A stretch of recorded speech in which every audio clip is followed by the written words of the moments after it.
Good morning, Ron, and good morning, everyone. It's Wednesday, May 20th.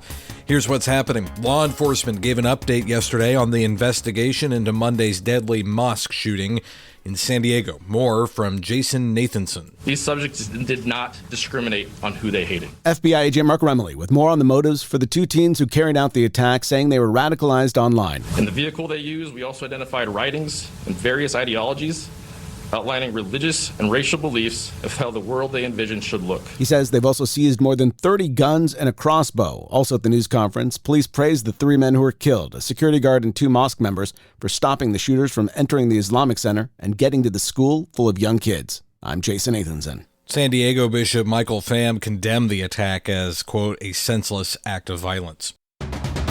A number of primary races were decided last night in Georgia. NBC News projects Georgia Lieutenant Governor Burt Jones and billionaire Rick Jackson will advance to a June runoff in the state's Republican primary for governor. Neither was able to get more than 50% of the votes in Tuesday's crowded primary race. NBC News also projects Andy Barr will win the Republican Senate primary in Kentucky. The Trump-backed candidate came out on top of a crowded field that included former Attorney General Daniel Cameron.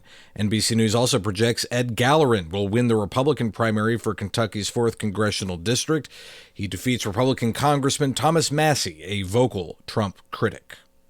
The Senate passed a war powers resolution on Tuesday meant to limit President Trump's Iran war powers.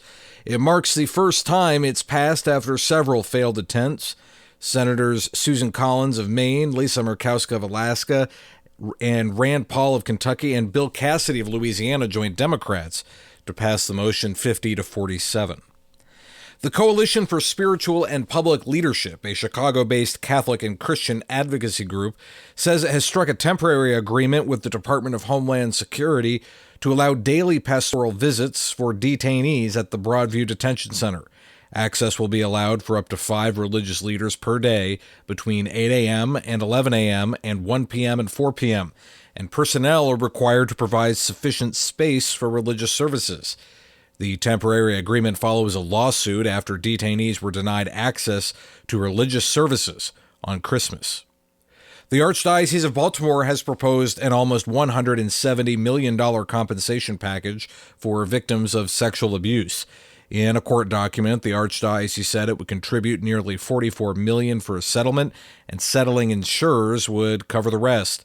In a statement, the Archdiocese said the overall plan seeks to provide equitable compensation to survivors while sustaining the church's mission and ministries. And that is the news this morning. I'm Matthew Handley.